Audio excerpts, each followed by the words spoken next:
Hello viewers, जैसा कि आपको जानकारी है, मैं अर्ली मिडाइवल हिस्ट्री के ऊपर एक सीरीज कर रहा हूं पूर्व मध्यकाल के ऊपर। और इस कड़ी में आज हम जिस वंश के ऊपर चर्चा करने चल रहे हैं वो गुजरात के अनिलवाड़ के चालुक्य वंश कहलाता है। गुजरात का अनिलवाड़ का चालुक्य वंश। और देखिए, इन सारे वंशों से प्रश्न पूछे जाते रहे हैं। जैसे कि मैंने आपको पहले भी बताया है कि आरओ की प्रारंभिक परीक्षा और यूपी पीसीएस 2024 की जो प्रारंभिक परीक्षा है, अगर हम फैक्ट्स की बात करें तो जो मेडाइवल हिस्ट्री से फैक्ट्स पूछे जा रहे हैं, पूर्व मध्यकाल से जो फैक्ट आ रहे हैं, वो अधिकतर कहाँ से आ रहे हैं इन परीक्षाओं में? पूर्व मध्यकाल से आ रहे हैं। विशेष करके जो है राजपूत काल से पूछे जा रहे हैं प्रश्न। और साथ ही साथ जो हमारे स्थानीय डायनेस्टीज थी, जो क्षेत्रीय राज थे, चूंकि पूर्व मध्यकाल जो है एक तरीके का राजनीतिक रूप से विकेंद्रित स्वरूप को प्रदर्शित करता है। एक केंद्रीकृत शासन अब नहीं रह गया था। गुप्त साम्राज्य के बाद उत्तर भारत में और दक्षिण भारत में भी कई शक्तियां उभर करके आई हैं। और ये अब प्रश्न जब बन रहे हैं तो यहाँ से प्रश्न बहुत सारे बन रहे हैं। और इसी पॉइंट ऑफ व्यू को ध्यान में रखते हुए हम इस पूरी सीरीज को कर रहे हैं। और आज जैसा कि मैंने अभी बताया कि जो आज हम चर्चा कर रहे हैं वो गुजरात के अनिलवाड़ के चालुक्य वंश पर कर रहे हैं। देखिए, इस अनिलवाड़ वंश की बात की जाए, जिसे कि चालुक्य वंश भी कहते हैं, इसको हम सोलंकी के नाम से भी जानते हैं। तो आपको ध्यान रखना है कि जो गुजरात का अनिलवाड़ वंश है वो चालुक्य वंश भी कहलाता है। और इस चालुक्य वंश को सोलंकी वंश भी कहते हैं। और इनका जो क्षेत्र रहा है मूल रूप से वो क्या है? गुजरात है। और गुजरात का भी जो है मेन क्षेत्र क्या है? वो अनिलवाड़ है। तो आपको ये चीज एक ध्यान में रखनी है। और अगर हम चालुक्य की बात करें तो देखिए, चालुक्य वंश के कई क्षेत्रीय अभिव्यक्तियां हुई हैं। जैसे पश्चिमी चालुक्य हैं, इसी तरह वातापी के चालुक्य हैं, पूर्वी वेंगी चालुक्य हैं। हम उस पर भी एक वीडियो लेकर के आएंगे जिसमें ये सारे कंफ्यूजन्स आपके हम क्लियर कर देंगे कि चालुक्य वंश में कौन कहाँ का चालुक्य शासक आ रहा है। लेकिन आज जो हमारा फोकस है वो गुजरात के अनिलवाड़ वंश के ऊपर है। और इसको हम इतिहास में क्या कहा जाता है? सोलंकी वंश के नाम से भी जाना जाता है। और ध्यान रखिए, चंद्रबरदाई ने जब बात करी थी किसकी? राजपूतों की उत्पत्ति के लिए अग्निकुंड के सिद्धांत की बात की थी, जो कि हमने राजपूत कुल से संबंधित जब वीडियो अपलोड किया था उसमें डिटेल से आपको बताया था। उसमें 4 ऐसे राजवंश हैं जिनकी उत्पत्ति चंद्रबरदाई ने कहां से मानी है? अग्निकुंड से मानी है। और उस 4 राजवंशों में एक राजवंश जो है गुजरात का, जो अनिलवाड़ वंश का वंश है, वो भी अग्निकुल से उत्पन्न माना गया है। तो ये एक बहुत ध्यान देने वाली बात है कि परमार वंश ये भी अग्निकुंड से है, चौहान वंश ये भी अग्निकुंड से है, गुजरात का चालुक्य ये भी अग्निकुंड से है। तो ये आपको ध्यान में रख करके चलना है। और फिर गुर्जर प्रतिहार वंश जो है वो भी अग्निकुंड से है। गुजरात का जो चालुक्य वंश है उसका संस्थापक कौन है? मूलराज प्रथम है। गुजरात के चालुक्य वंश का संस्थापक कौन है? मूलराज प्रथम है। देखिए, मूलराज प्रथम का जो कार्यकाल है वो कितना है? 941 से 995 ईसी या सी का मीन्स कामन एरा है। और मूलराज प्रथम ने किस वंश की स्थापना की है? गुजरात के चालुक्य वंश की स्थापना की है। और गुजरात का ये चालुक्य वंश क्या कहलाता है? इसे अनिलवाड़ वंश भी कहते हैं, इसे सोलंकी वंश भी कहते हैं। और ये किससे उत्पन्न है? अग्निकुंड से उत्पन्न है। तो बिल्कुल आपको ये मेमोराइज हो रहा होगा। और गुजरात के एक बड़े भाग को जीता और अनिलवाड़ को इन्होंने क्या किया? अपनी राजधानी बनाया। किसको बनाया अपनी राजधानी? अनिलवाड़ को अपनी राजधानी बनाया। और ये राजधानी किनकी थी? सोलंकियों की थी। और गुजरात का जो सोलंकी वंश है, गुजरात का जो ये चालुक्य वंश है, ये किस धर्म को संरक्षण देते थे? किस धर्म का ये पोषण करते थे? तो ये ध्यान रखिएगा, ये जैन धर्म के बहुत बड़े पोषक और संरक्षक थे। ये बहुत इंपॉर्टेंट पॉइंट है, इसको आप ध्यान रखें।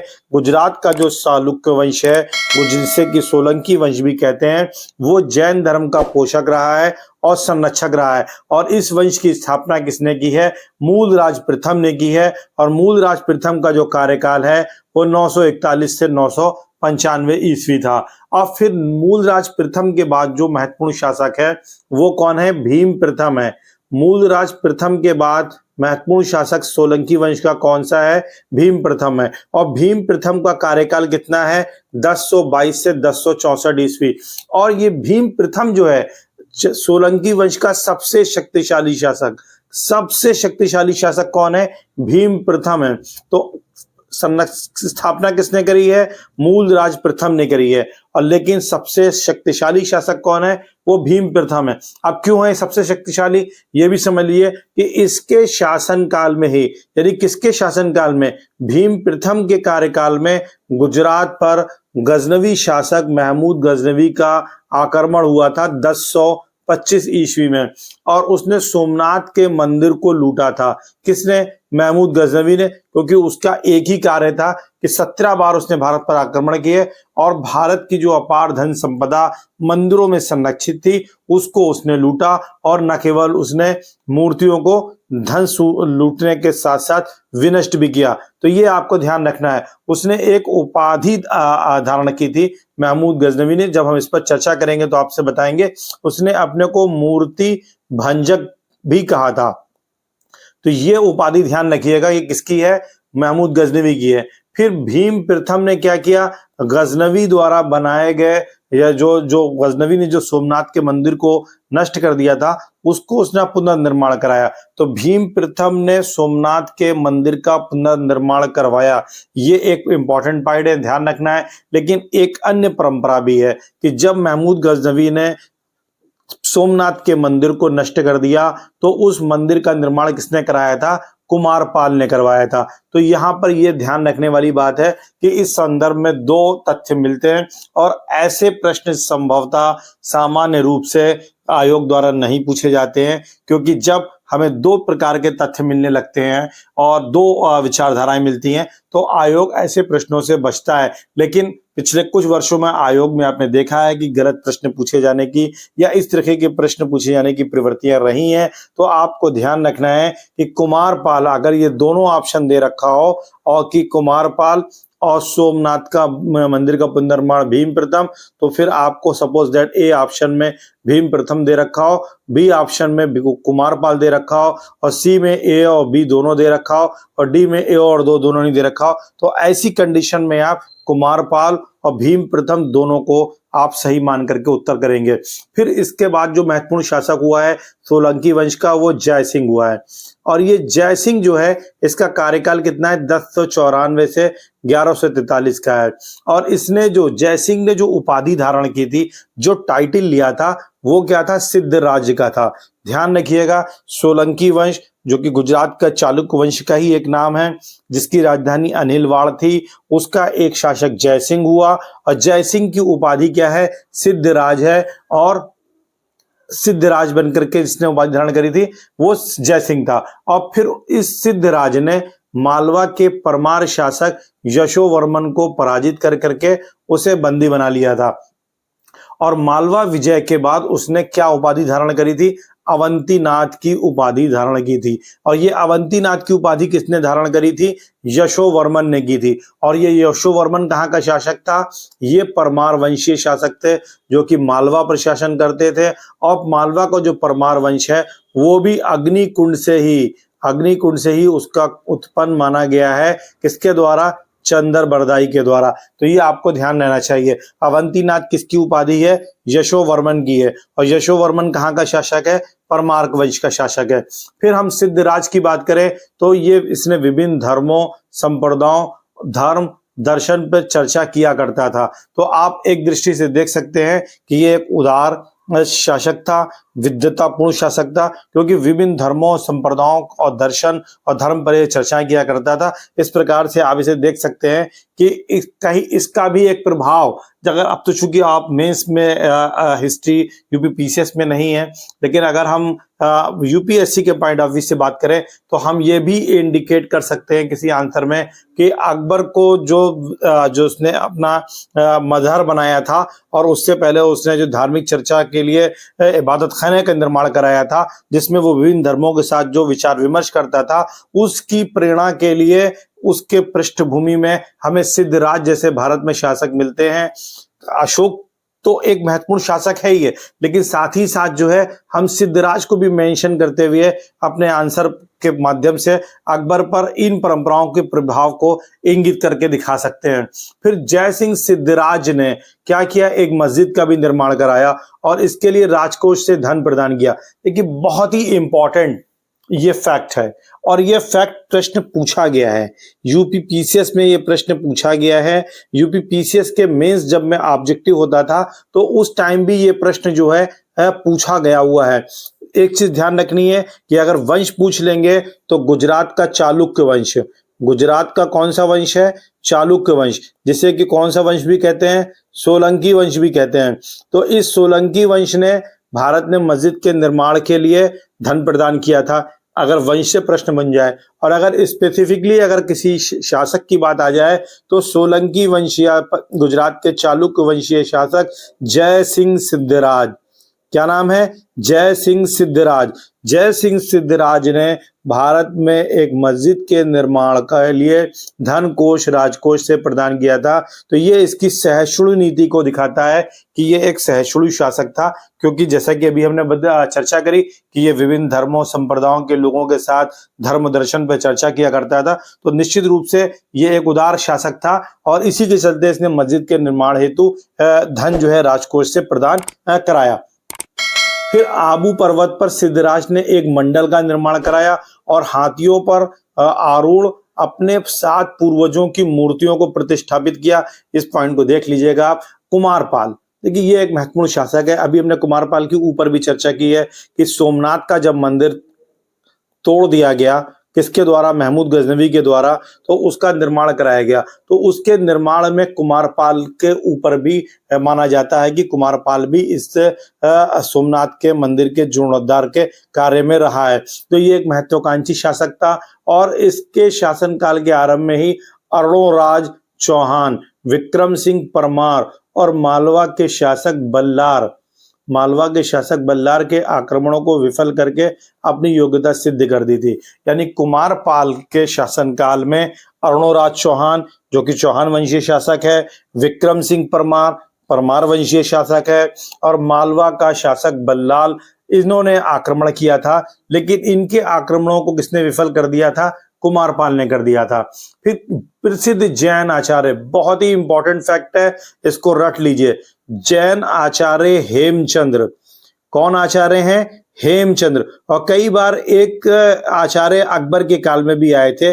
आप कमेंट करके हमको बताएं कि वो कौन से जैन आचार्य थे। और उन जैन आचार्य के साथ इस हेमचंद्र को भी जो है शामिल करके प्रश्न पूछ लिया जाता है और कंफ्यूजन में अक्सर लड़के हेमचंद्र को जो है पॉइंट आउट कर देते हैं, अपने आंसर को में सर्किल कर देते हैं। तो आपको ध्यान रखना है कि जैन आचार्य हेमचंद्र जो था वो किस वंश से संबंधित है, गुजरात के सोलंकी या चालुक्य वंश से संबंधित है और इसी ने कुमारपाल को जैन धर्म में दीक्षित किया था, यानी जैन धर्म को अनुयायी बनाया था।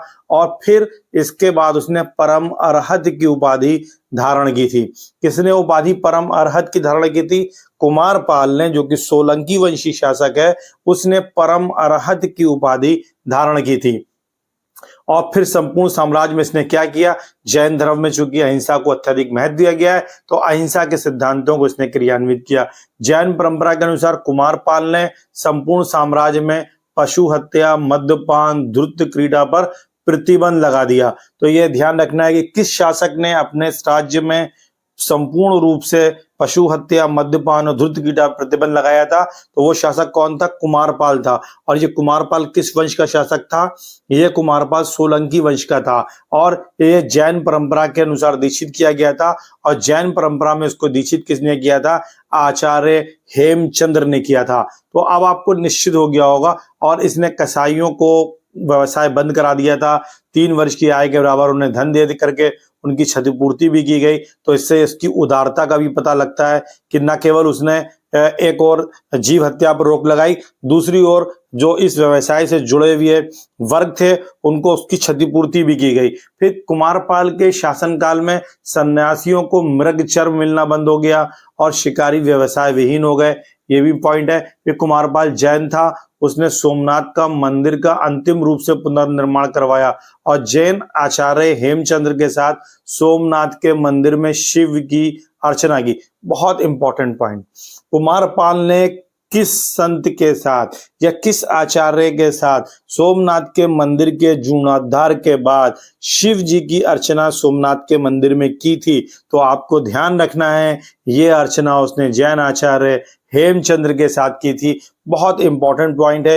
एक एक पॉइंट इतने इंपॉर्टेंट है, फैक्ट इतने इंपॉर्टेंट है कि परीक्षा में आपके लिए बहुत ही उपयोगी सिद्ध होंगे। और किसी भी परीक्षा में आप जा रहे हैं, चाहे वो वनडे का एग्जामिनेशन है, आरओ, एआरओ, यूपीपीसीएस की प्रारंभिक परीक्षा हो, एसएससी की एग्जामिनेशन हो, रेलवे की एग्जामिनेशन हो, in every examination you will get these facts very important and very helping for your clearing prelims examination.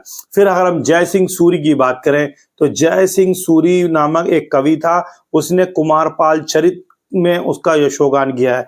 तो कुमारपाल चरित की रचना किसने की थी? जय सिंह सूरी ने की थी। कुमारपाल चरित की रचना किसने की थी? जय सिंह सूरी ने की थी। और जय सिंह सूरी का जो कार्यकाल आप मान सकते हैं इसी के समकालीन का है। फिर कुमारपाल का उत्तराधिकारी कौन हुआ? अजयपाल हुआ, जो कि 1172 से 1176 ईस्वी में था। और इसी के अजयपाल के शासनकाल में ही शैवों में और जैन धर्म के जो धर्मावलंबी थे उनके मध्य गृह युद्ध शुरू हो गया। तो अजयपाल जो कि सोलंकी वंशी शासक है, जो कि शासक बना कुमारपाल के बाद, कुमारपाल का उत्तराधिकारी था, उसके उत्तराधिकारी यानी अजयपाल के कार्यकाल में शैवों में और जैन धर्म के मानने वालों के बीच में गृह युद्ध छिड़ गया, जिसके परिणाम स्वरूप अनेक जैन भिक्षुओं की क्या कर दी गई? हत्या कर दी गई। जैन भिक्षुओं की हत्या कर दी गई, जैन मंदिरों को नष्ट कर दिया गया। तो यह भी एक इंपॉर्टेंट फैक्ट है। फिर अजयपाल की मृत्यु होती है, उसके बाद मूलराज द्वितीय बनता है। देखिए, मूलराज प्रथम संस्थापक है, मूलराज प्रथम सोलंकी वंश का संस्थापक है, लेकिन मूलराज द्वितीय का कार्यकाल क्या है? 1176 से 1178 ईस्वी है। और 1178 ईस्वी में आबू पर्वत के निकट मोहम्मद गौरी को किसने हराया था? भीम द्वितीय ने हटाया, सॉरी, मूलराज द्वितीय ने हराया था। बहुत इंपॉर्टेंट प्रश्न है, कई बार यह प्रश्न पूछा गया है कि जब 1178 में मोहम्मद गौरी ने गुजरात पर आक्रमण किया तो किसने उसको पराजित किया? तो आपको हमेशा ध्यान रखना है मूलराज द्वितीय। और बस इसको याद कैसे आप कर सकते हैं कि चूंकि गुजरात के अनिलवाड़ या सोलंकी वंश का संस्थापक कौन है? मूलराज प्रथम है, और उसके कार्यकाल में मोहम्मद गौरी का आक्रमण नहीं हुआ। मूलराज द्वितीय के कार्यकाल में मोहम्मद गौरी का आक्रमण हुआ और उसी ने, मूलराज द्वितीय ने ही मोहम्मद गौरी को आबू पर्वत के निकट 1178 ईस्वी में हराया था। इस सन को भी आप जो है, डेट को भी जो है आप याद रखें। फिर चालुक्य वंश का अंतिम महान शासक कौन था? भीम द्वितीय था, और उसने चालुक्य राज्य की शक्ति और प्रतिष्ठा को पुनर्स्थापित किया था। इसका कार्यकाल 1178 से 1238 से लंबा कार्यकाल था। 1178 में मोहम्मद गौरी ने जब गुजरात पर आक्रमण किया तो भीमदेव द्वितीय ने इस आक्रमण को विफल कर दिया था। तो ये भी आपको ध्यान रखना है कि मूलराज द्वितीय और भीम देव द्वितीय दोनों ने मोहम्मद गौरी के आक्रमण को विफल किया था। 1197 में कुतुबुद्दीन ऐबक ने गुजरात पर आक्रमण किया और अनिलवाड़ पर अधिकार कर लिया। तो अनिलवाड़ पर किसने अधिकार किया? अंतिम रूप से कुतुबुद्दीन ऐबक ने किया। कब किया? 1197 ईस्वी में किया। कुतुबुद्दीन ऐबक कौन था? ये मोहम्मद गौरी का भारत में वायसराय आप कह सकते हैं, क्योंकि उसी के देखरेख में भारत में तुर्क शक्ति की स्थापना हुई और आगे चलकर इसने गुलाम वंश की स्थापना की थी। फिर चालुक्यों के शासनकाल में महिलाओं को उच्च पदों पर नियुक्त किया जाता था। तो एक इंपॉर्टेंट पॉइंट है, और ये पॉइंट इतना इंपॉर्टेंट है कि एक तो ये आपको दिखाता है कि पूर्व मध्यकाल में भी महिलाओं को उच्च पदों पर नियुक्त किया जाता था, ऐसे राजवंश भारत में थे, और इसमें गुजरात का जो चालुक्य वंश है वो महत्वपूर्ण है। और इस गुजरात के चालुक्य या सोलंकी वंश में महिलाओं को उच्च पदों पर नियुक्त किया जाता था। तो आप अगर महिला सशक्तिकरण के ऊपर कहीं लेख लिख रहे हैं तो ऐतिहासिक क्रम में भी जब आप महिलाओं की स्थिति का एक विश्लेषण प्रस्तुत करते हैं, जिसमें वैदिक काल और सिंधु काल से लेकर के जब आप आते हैं तो पूर्व मध्य काल में भी आप ये इंडिकेट कर सकते हैं कि भारत की अगर की बात की जाए तो भारत में महिलाओं के उच्च पदों पर नियुक्त करने की एक लंबी समृद्ध परंपरा रही है, जिसकी पुष्टि चालुक्य वंशीय शासकों के कार्यकाल में होती है, विशेष करके गुजरात के सोलंकी वंश के शासकों में। फिर नेक्स्ट जो हमारा अब हम चर्चा करेंगे वो बंगाल के पाल और सेन वंश पर करेंगे। अगर आपको हमारा ये वीडियो अच्छा लगा हो तो लाइक और शेयर जरूर करें, और इसी के साथ आप इसको ज़्यादा से ज़्यादा लोग पहुँचाएं। पूरा कोर्स फ्री ऑफ कास्ट है, कोई इसकी फीस नहीं है। प्री और मेंस दोनों के लिए फ्री गाइडेंस आपको प्रोवाइड किया जाएगा।